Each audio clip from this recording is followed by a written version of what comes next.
Então, a gente nesse vídeo vai dar prosseguimento ao estudo do Teorema de Stokes.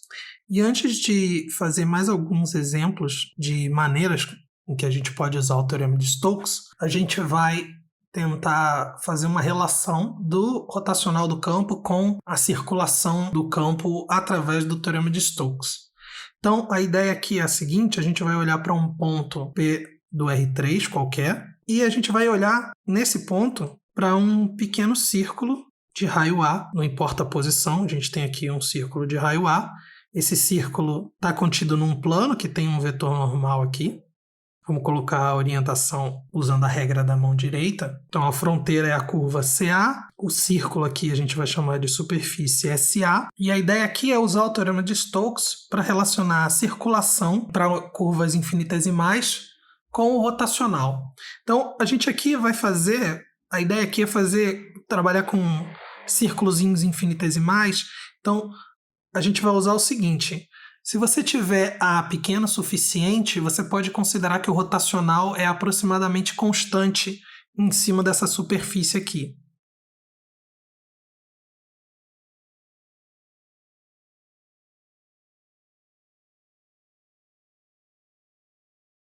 Então, de novo, a gente está usando o fato de que a gente vai olhar para superfícies muito pequenas para aproximar o rotacional pelo valor numa constante. No caso, você pode tomar essa constante como sendo o rotacional no ponto P0, que é o ponto onde a gente está trabalhando aqui centralizado.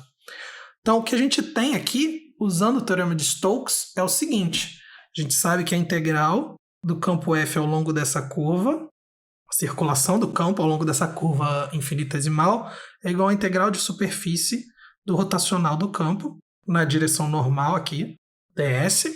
Mas como a gente está olhando para superfícies muito pequenas, a gente sabe que isso aqui é aproximadamente a integral de superfície desse produto aqui, escalar entre dois vetores constantes, o rotacional no ponto e o vetor normal no ponto. Então, de novo, ressaltando, a gente está aqui usando o fato de que, como a gente está olhando para uma superfície muito pequena, o rotacional e o vetor normal vão ser aproximadamente constantes em cima da superfície. Quando você faz isso, uma vez que são constantes, você pode tirar eles aqui, e o que sobra é a integral na superfície SA, que nada mais é do que a área. Então agora, bom, primeiro, o SA é um círculo, então a gente sabe essa área é π ao quadrado. Então agora, jogando esse π ao quadrado para o outro lado e fazendo A ir para zero, quer dizer, a ideia, a gente falou, é pegar superfícies muito pequenas, e a gente agora vai fazer o raio ir para zero aqui, e o que a gente vai obter é o seguinte: a gente tem aqui, então, quando você faz o limite quando A ir para zero, bom, do lado de cá você tem duas constantes, então elas não são afetadas pelo limite. Do outro lado, você tem o limite quando A vai para zero, de 1 sobre π ao quadrado, que é a área da superfície SA, e é uma constante aqui, vezes a circulação do campo em CA. Então, o que você tem aqui é o seguinte: esse cara, a componente normal do rotacional, basicamente ela mede o efeito de rotação do fluido em torno do vetor normal. Se você lembrar também, esse produto escalar aqui, lembrando que esse n é um normal unitário, ele pode ser escrito como sendo o módulo do rotacional vezes o cosseno do ângulo entre o rotacional e o vetor normal. E o valor máximo disso aqui ocorre quando θ é zero, ou seja, ocorre quando o vetor normal está na mesma direção e no mesmo sentido do rotacional. Então, o que você tem, olhando para cá, é que basicamente o rotacional ele vai apontar a direção onde a circulação do campo é a maior possível, né? Uma vez que a circulação é medida pelo que você tem do lado de cá. E isso é igual a esse produto aqui. Quando o θ assume o maior valor, a circulação assume o maior valor, e isso vai acontecer quando o normal está na direção do rotacional. Então a gente tem aqui que o rotacional do campo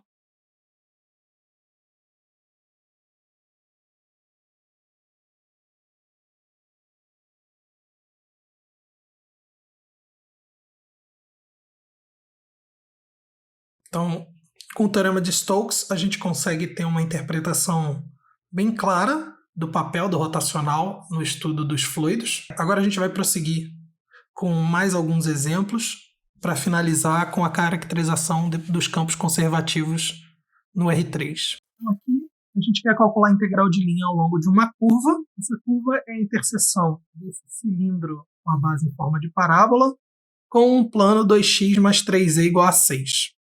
Então a gente tem a seguinte situação. A gente tem aqui essa calha em forma de parábola na base e a gente vai cortar com esse plano aqui, que é um plano na direção do eixo y.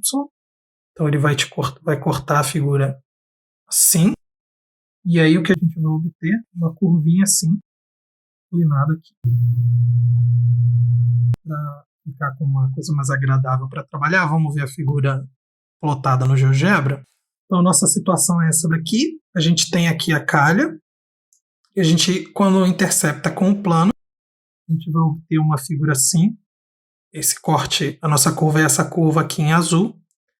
E, bom, a primeira coisa que você pode observar é que o Teorema de Stokes ele é referente a curvas fechadas. Então, a gente, a princípio, não poderia usar o Teorema de Stokes aqui.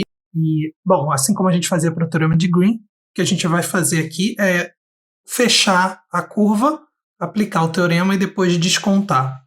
Então, se você acrescentar essa curva aqui na base, uma vez escolhida uma orientação, você tem agora uma curva fechada no R3, uma curva fechada que está contida aqui no plano 2x mais 3 é igual a 6. Ela limita uma região do plano, essa região laranja. Então a gente aqui pode aplicar o Teorema de Stokes nessa seção do plano, que tem esse formato aqui, parecendo com o interior de uma parábola, que tem como fronteira a nossa curva original C e essa curva que é um segmento de reta que a gente acrescentou. Então a técnica aqui é a seguinte: a gente tem, na verdade, essa superfície limitada por essa curva.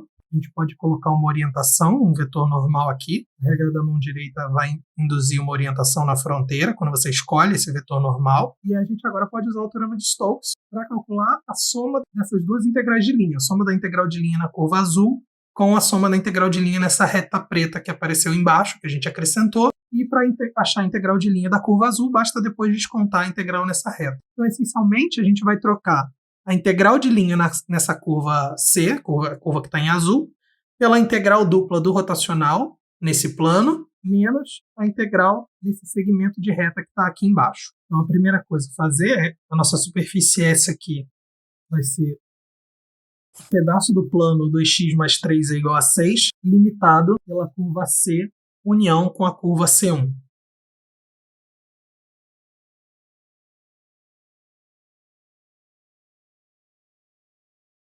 E a nossa curva C1 é esse segmento de reta.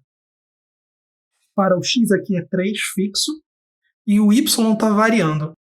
A gente está no plano xy, então a parametrização é essa. E aí quando você olha aqui, quando z é 0, o y vale mais ou menos 1. Então esse ponto aqui é y, aqui é igual a 1. Aqui o y é menos 1. Então a curva C1 está com essa parametrização, onde o t aqui vai de menos 1 a 1. Então a gente precisa agora identificar o domínio D aqui. Para isso a gente vai projetar a curva C no plano XY, para saber como é que é a região que ela limita.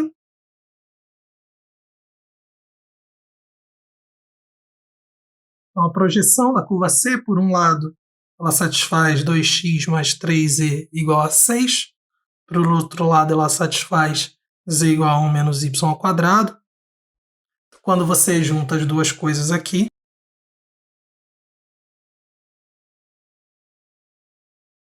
então a projeção vai ser uma coisa assim. A limitação aqui é o valor do x igual a 3. Então a nossa região D, por um lado você tem que x está entre 3 mais 3y ao quadrado sobre 2 e 3. Por outro lado, o y está variando aqui, de menos 1 a 1. Então a gente agora tem a região D. Então agora a gente pode olhar para a superfície S. Lembrando, S vai ser a parte do plano 2x mais 3e igual a 6, limitado pela curva C. Então, a gente pode parametrizar S como gráfico. A gente vai ter aqui x, y e z, que vai ser 2 menos 2x sobre 3. Então, por um lado, se você quiser calcular a norma desse produto vetorial, como a gente tem a parametrização como gráfico, isso é raiz de 1 mais ex quadrado mais ey quadrado. E usando os valores aqui da parametrização, a gente vai achar aqui raiz de 1 mais 4 nonos, que é a raiz de 13 sobre 3. Para calcular o vetor normal unitário, observa que S é a superfície de nível de uma função de 3 variáveis. Então, o vetor normal unitário pode ser escrito como sendo o gradiente de f sobre o módulo do gradiente de f. E isso vai dar para a gente aqui 203 sobre raiz de 13. A gente aqui já tem os elementos todos, a gente precisa verificar as hipóteses, mas elas são muito fáceis. É claro que esse cara é de classe C2 e o campo é de classe C1, porque tudo aqui é polinomial. Além disso, C união C1 é fechado. A gente construiu dessa forma. Então a gente aqui pode usar o teorema de Stokes. A única coisa que a gente ainda não calculou é o rotacional do campo, que também não vai trazer nenhuma dificuldade. O rotacional desse campo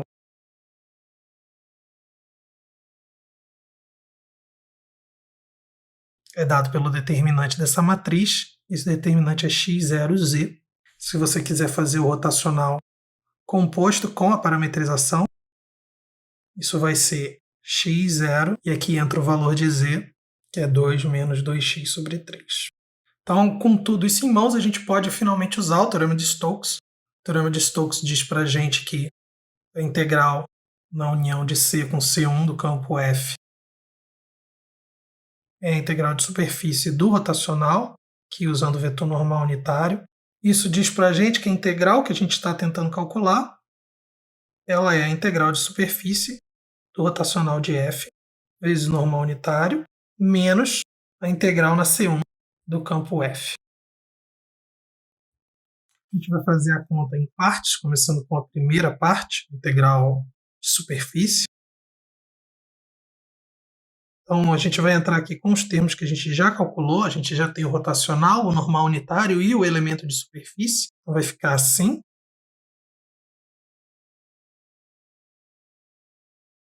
Aqui a gente pode simplificar. Pode também dividir esse 3 aqui nesse vetor antes de fazer o produto. Então, para a gente vai ficar assim. Fazendo o produto aqui, a gente vai ter uma simplificação e o que vai sobrar vai ser integral de 2. Então, isso é 2 vezes a área da região D. Aqui a gente não tem uma fórmula de área para usar, porque a gente não sabe a área dessa região, ela é limitada por uma parábola, mas a gente pode abrir a conta agora usando os limites de integração da região D.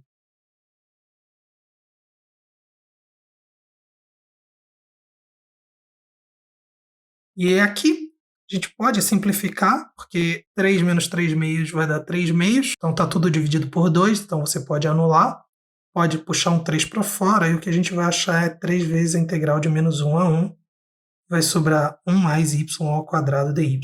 E agora o resultado é direto.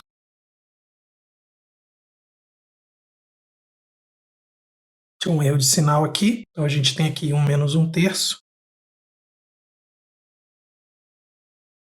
Esse resultado é 4. Então a primeira parte deu 4. Agora falta calcular a integral na C1. Lembrando que a parametrização da C1 é essa daqui. Então a gente tem aqui a integral de menos 1 a 1 de f composto com gama vezes gama'.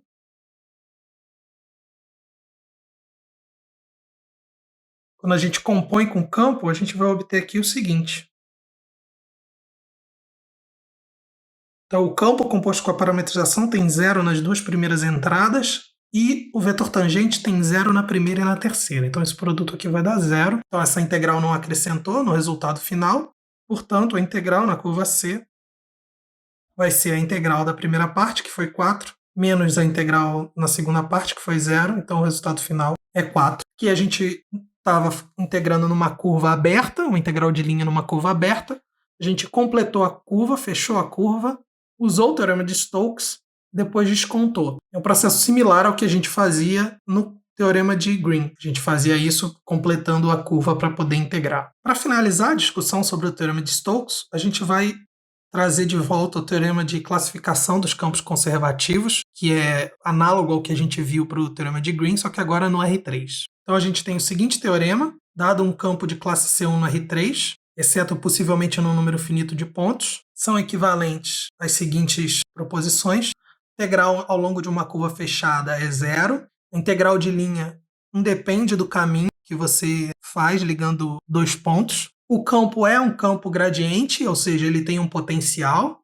Lembrando, né, isso aqui significa que o gradiente da função f minúscula é o campo f, e também equivalente rotacional de f é o vetor nulo. Então, esse teorema é uma generalização daquele que a gente viu antes. Agora a gente está com campos no R3. A gente não vai fazer a demonstração, segue mais ou menos a mesma linha da demonstração do teorema anterior. A gente só vai usar ele aqui da mesma forma como a gente usava lá, só que agora a gente vai estar trabalhando com campos no R3 e não campos no R2.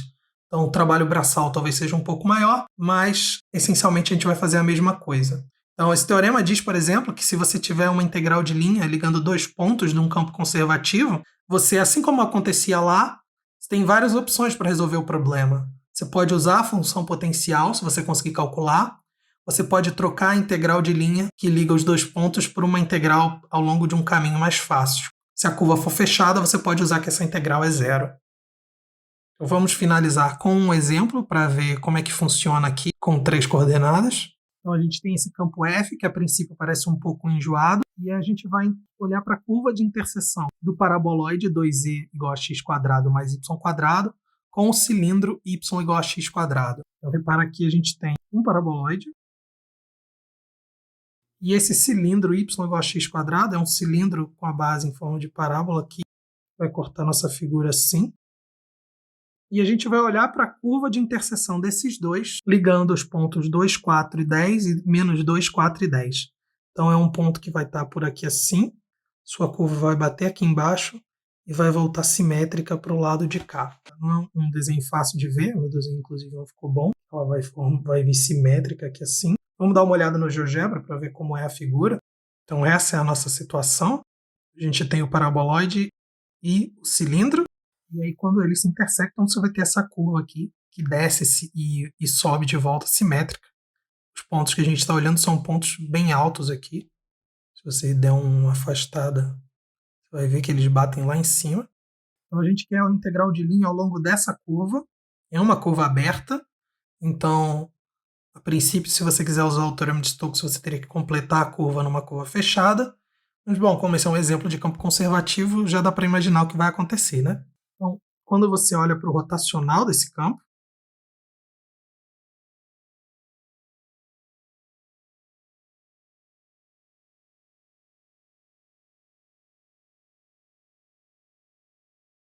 fazendo a conta, a gente vai achar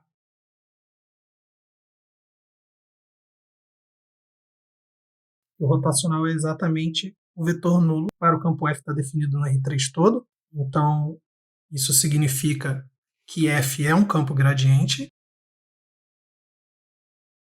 Então, agora, a gente tem aqui duas opções. A gente pode calcular a integral de linha ao longo de qualquer curva que ligue os dois pontos. Por exemplo, a gente pode trocar por um segmento aqui em cima, um segmento de reta ou um segmento em cima do paraboloide. Outra alternativa é usar o potencial do campo, né, caso ele seja possível de calcular. Nesse caso, como o campo é todo polinomial, não é difícil calcular um potencial para ele. Então, o potencial do campo deve ser uma função f. Então, o potencial do campo tem que ser um cara cujas derivadas são exatamente as coordenadas do campo f maiúsculo, né? Então, em outras palavras, a gente está procurando uma função f minúsculo, tal que a derivada com relação a x é yz mais x, derivada com relação a y é xz mais 4y ao cubo, E a derivada com relação a z é exatamente xy mais seno de z. E aí a técnica para achar o campo gradiente é a mesma que a gente fez no caso do teorema de Green, só que aqui a gente tem 3 coordenadas. Então, integrando aqui, você obtém que a função f tem que ser escrita como essa integral. Isso é xyz mais x ao quadrado sobre 2. E aqui aparece uma constante com relação a x. Então, podem aparecer termos aqui que dependam de y e de z. Por outro lado, a função f é integral com relação a y desse cara aqui, xz mais 4y ao cubo. Então, ela tem que ser escrita nessa cara aqui. E aqui pode aparecer termos além que dependam de x e de z. Por último, a gente tem a integral aqui de xy mais seno de z dz, que vai dar para a gente xyz mais a integral do seno, que é menos cosseno. E aqui pode aparecer termos que dependam de x e de y. Então, a função f tem que poder ser escrita dessas 3 formas.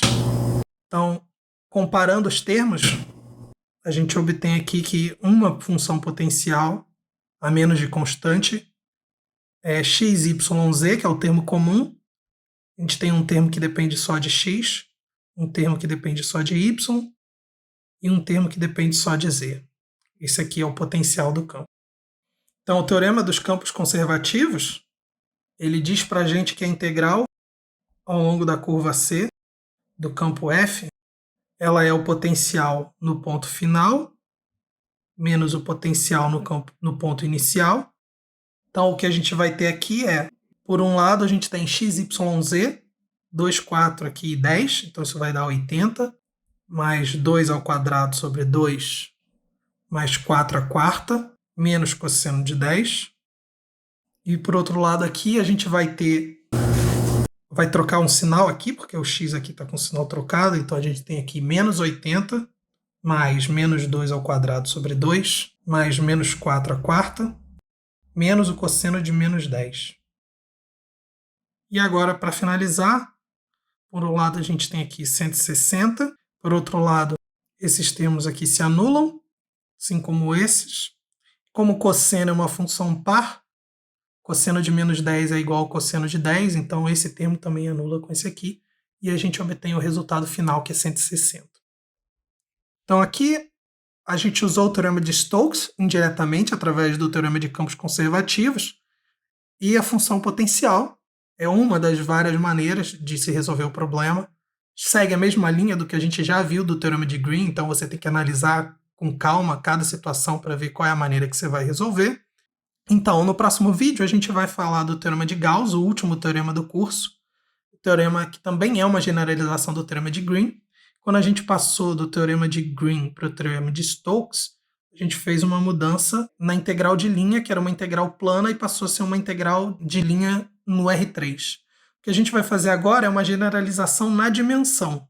Ao invés de pensar numa região plana limitada por uma curva, a gente vai pensar numa região tridimensional limitada por superfícies. E a gente vai fazer a relação disso com uma integral no interior da região.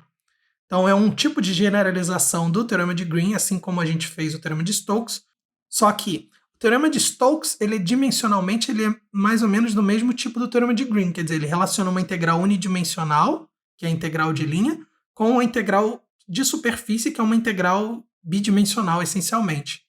Só que o que a gente mudou é que antes você estava restrito a superfícies planas e você, no teorema de Stokes, fala de superfícies quaisquer.